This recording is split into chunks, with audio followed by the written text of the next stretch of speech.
Sky force एक action और देशभक्ति पर आधारित फिल्म है जिसमें भारतीय वायु सेना के साहसिक अभियानों को दिखाया गया है। ये कहानी एक पायलट के संघर्ष, हिम्मत और कर्तव्य के प्रति समर्पण को दर्शाती है। नीचे इसकी स्क्रिप्ट का सारांश दिया गया है। योजक चिन्ह योजक चिन्ह योजक चिन्ह।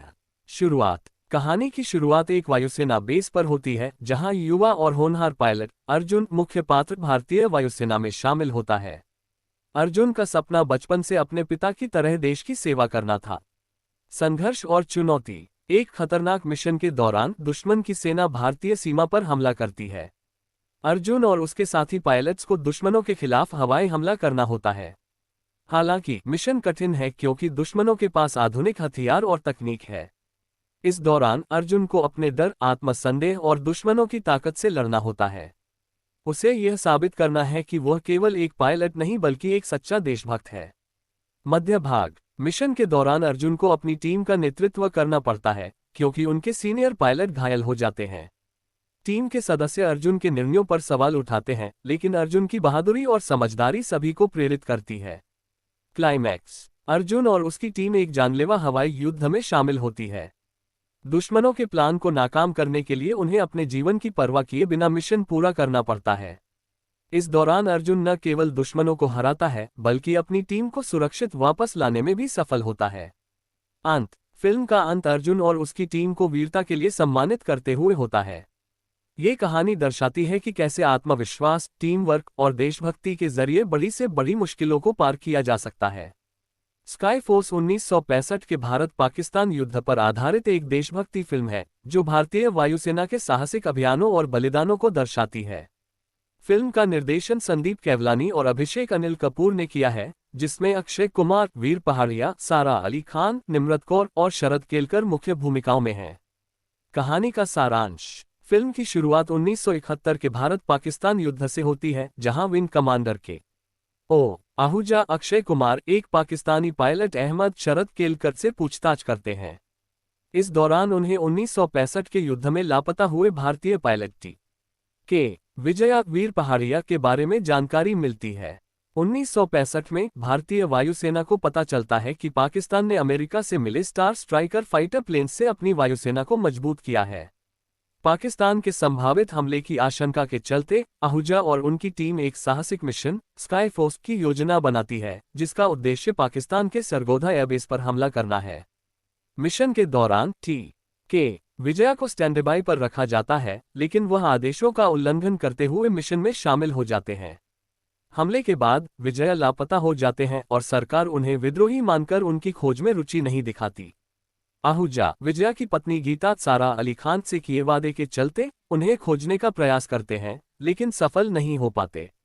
वर्षों बाद आहूजा को अहमद से विजया की बहादुरी के बारे में पता चलता है। विजया ने अपने साधारण फाइटर प्लेन से पाकिस्तान के आधुनिक फाइटर प्लेन को चुनौती दी थी और अहमद के विमान को मार गिराया था, जिसमें उनकी स्वयं की भी मृत्यु हो गई थी। इस बहादुरी के लिए विजया को मरणोपरांत महावीर चक्र से सम्मानित किया जाता है। फिल्म की विशेषताएं। फिल्म में हवाई युद्ध के दृश्य प्रभावशाली हैं जो दर्शकों को रोमांचित करते हैं। वीर पहाड़िया ने के विजया के रूप में प्रभावशाली अभिनय किया है, जबकि अक्षय कुमार ने विंग कमांडर आहूजा की भूमिका को बखूबी निभाया है। निम्रत कौर और सारा अली खान ने भी अपने किरदारों में गहराई लाई है। फिल्म का संगीत और बैकग्राउंड स्कोर कहानी के साथ मेल खाता है, जो भावनात्मक दृश्यों को और प्रभावी बनाता है। स्काई फोर्स एक प्रेरणादायक कहानी है जो देशभक्ति, साहस और बलिदान के मूल्यों को उजागर करती है। ये फिल्म उन नायकों को श्रद्धांजलि देती है जिन्होंने राष्ट्र की रक्षा के लिए अपने प्राणों की आहुति दी। अधिक जानकारी के लिए आप निम्नलिखित वीडियो समीक्षा देख सकते हैं। स्काई फोर्स 2025 में रिलीज हुई एक भारतीय हिंदी भाषा की एक्शन ड्रामा फिल्म है जो 1965 के भारत-पाकिस्तान युद्ध के दौरान पाकिस्तान के सरगोधा एयरबेस पर भारत के पहले हवाई हमले पर आधारित है। फिल्म का निर्देशन संदीप केवलानी और अभिषेक अनिल कपूर ने किया है, जिसमें अक्षय कुमार, वीर पहाड़िया, सारा अली खान और निम्रत कौर मुख्य अधिकारी को मारने के लिए सम्मानित किया गया था। 1965 में आहूजा और उनके साथी, जिनमें के विजय उर्फ टैबी शामिल हैं, आदमपुर एयरबेस पर तैनात हैं। टैबी एक कुशल और देशभक्त पायलट हैं जो आहूजा को अपना मार्गदर्शक मानते हैं, जबकि आहूजा उन्हें अपने दिवंगत भाई मोनू की तरह देखते हैं। आहूजा के वरिष्ठ डेविड लॉरेंस उन्हें सूचित करते हैं कि अमेरिका ने पाकिस्तान को 12 स्टार स्ट्राइकर फाइटर प्लेन दिए हैं। पाकिस्तान के संभावित हमले की गोपनीय जानकारी मिलने पर डेविड आहूजा को एक अन्य अधिकारी के साथ सीमा पार जाकर जासूसी करने का निर्देश देते हैं। जासूसी के दौरान आहूजा और टैबी पाकिस्तान सीमा पर कई हथियार और तोपखाने खोजते हैं। पाकिस्तानी अधिकारियों द्वारा देखे जाने के बावजूद टैबी हथियारों की तस्वीरें लेते हैं। तस्वीरों का विश्लेषण करने के बाद आहूजा सुझाव देते हैं कि भारत को पाकिस्तान के योजना को निष्पादित करने से पहले हमला करना चाहिए। लॉरेंस इस विचार को खारिज करते हैं क्योंकि सरकार मानवाधिकारों के कारण पहले हमला करने के पक्ष में नहीं होगी। जल्द ही पाकिस्तान रात में भारतीय एयरबेस पर हमला करता है, ये जानते हुए कि भारत के पास रात में लड़ने वाले विमान नहीं हैं। वे एयरबेस तैनात फाइटर प्लेन को नष्ट करते हैं और भारतीय सैनिकों को मारते हैं। जवाबी कार्रवाई में भारतीय सरकार पाकिस्तान के महत्वपूर्ण एयरबेस और उनके स्टार स्ट्राइकर प्लेन को नष्ट करने के लिए एक काउंटर अटैक का निर्णय लेती है। रणनीति बनाते समय आहूजा को पाकिस्तानी प्रधानमंत्री के भाषण से पता चलता है कि स्टार स्ट्राइकर प्लेन देश के मध्य भाग में सरगोधा एयरबेस पर स्थित है। मिशन का नाम स्काई फोर्स रखा जाता है। मिशन भारत के लिए कठिन है क्योंकि मौजूदा प्लेन में ईंधन की क्षमता नहीं है जो उन्हें सरगोधा पर हमला करने के बाद आदमपुर वापस ला सके। आहूजा मिशन के लिए 4 टीमों को असेंबल करते हैं, लेकिन लॉरेंस के आदेश पर वह टैबी को स्टैंड बाय पर रखते हैं और 4 मुख्य टीमों का हिस्सा नहीं बनाते हैं।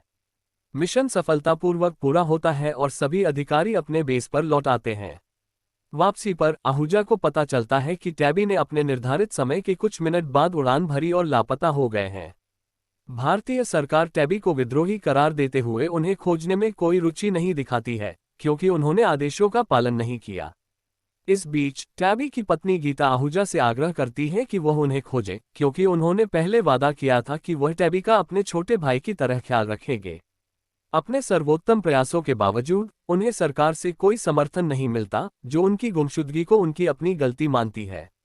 1971 में कई वर्षों के बाद आहूजा गीता से किया वादा निभाने में असफल होने और एक और भाई को युद्ध में खोने के लिए अपराधबोध से ग्रस्त हैं। मिशन में शामिल सभी सैनिकों को वीर चक्र से सम्मानित किया जाता है, लेकिन अधिकारियों द्वारा टैबी के योगदान को नजरअंदाज किया जाता है। दिल टूटकर आहूजा अपना वीर चक्र हटाकर टैबी के चित्र पर रख देते हैं। अहमद से पूछताछ के बाद वह टैबी का पता लगाने के करीब पहुंचते हैं, लेकिन जांच को सुविधाजनक बनाने के लिए सरकार से कोई समर्थन नहीं मिलता। 20 साल बाद सेवानिवृत्त ग्रुप कैप्टन आहूजा को अहमद से एक पार्सल मिलता है जिसमें 1965 के भारत पाकिस्तान युद्ध के बारे में एक किताब होती है। अधिक सबूतों के साथ वह सफलतापूर्वक मामले को फिर से खोलते हैं और यहां तक कि जांच टीम का हिस्सा बन जाते हैं। वे कई लोगों से पूछताछ करने के लिए दुनिया भर में यात्रा करते हैं और अंत में पाकिस्तान में अहमद से मिलते हैं, जो उन्हें सच्ची कहानी बताते हैं। वह याद करते हैं कि उन्होंने एक अज्ञात भारतीय सैनिक के साथ अपने जीवन की सबसे अच्छी लड़ाई लड़ी, जिसने अमेरिकी तकनीक को चकमा दिया और 2 बार मिसाइलों से खुद को बचाया। वह बताते हैं कि वह अज्ञात पायलट टैबी थे, जिन्हें उन्होंने पहली मिसाइल लॉन्च के बाद मृत मान लिया था। हालांकि अपनी कौशल और बहादुरी के साथ उन्होंने खुद को बलिदान करते हुए सब लोग, दुश्मन हमारी सीमाओं के करीब है, हमें हर वक्त तैयार रहना होगा। एरियन कॉन्फिडेंटली, कमांडर आप चिंता मत कीजिए, हमारी टीम हर चुनौती के लिए तैयार है।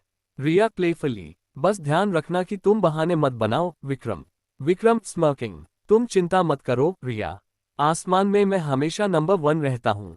राणा, ठीक है, आज रात गश्त पर जाना है, मिशन शुरू करो। योजक चिन्ह योजक चिन्ह योजक चिन्ह। Scene 2, Enemy attack. The team is on a patrol mission. Suddenly, enemy fighter jets appear. Control room operator. सावधान, सावधान, दुश्मन के विमान हमारी तरफ बढ़ रहे हैं। Arian on radio. Team, formation बनाओ, दुश्मन को पीछे हटाना है। रिया शाउटिंग, ये बहुत तेज हैं, ये कौन सी तकनीक है?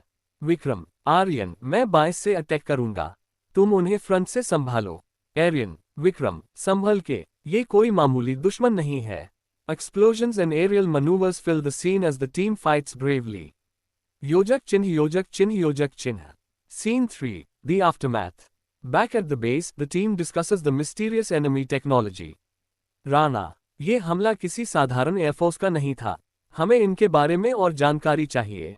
रिया, कमांडर, उनके विमानों में अजीब तकनीक थी, ये हमारे सिस्टम को जैम कर रही थी।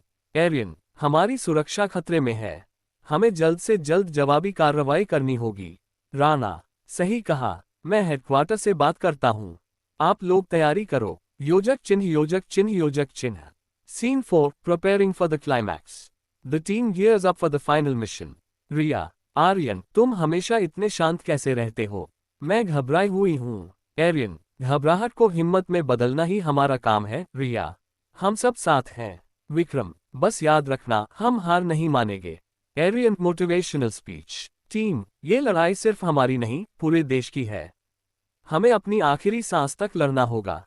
तैयार हो। टीम इन यूनिसन। तैयार हैं, सर। योजक चिन्ह योजक चिन्ह योजक चिन्ह। Scene 5, the final battle. In the air, Arian and his team face the enemy in an epic dogfight. Enemy commander Zakir mocking on radio. तुम लोग हार मान लो भारतीय एयरफोर्स। ये लड़ाई हमारी जीत है। एरियन, जीतने के लिए हौसला चाहिए जो तुम्हारे पास नहीं है। रिया, आर्यन, मैंने उसके विमान को लॉक कर लिया है। Ariane, good job. रिया, अब फायर करो। Explosions as the enemy jets are destroyed one by one. The team celebrates their victory but mourns Vikram's sacrifice. Yojak चिन्ह योजक चिन्ह योजक चिन्ह। Ending scene, honoring the heroes. The team returns to the base. Commander Rana addresses the nation. Rana, ये जीत हमारे बहादुर सैनिकों के साहस और बलिदान की है। विक्रम जैसे योद्धा कभी नहीं मरते। उनका हौसला हमेशा जिंदा रहेगा। Arian saluting. विक्रम, ये जीत तुम्हारे नाम है। Final scene shows the Indian flag waving proudly as the screen fades to black.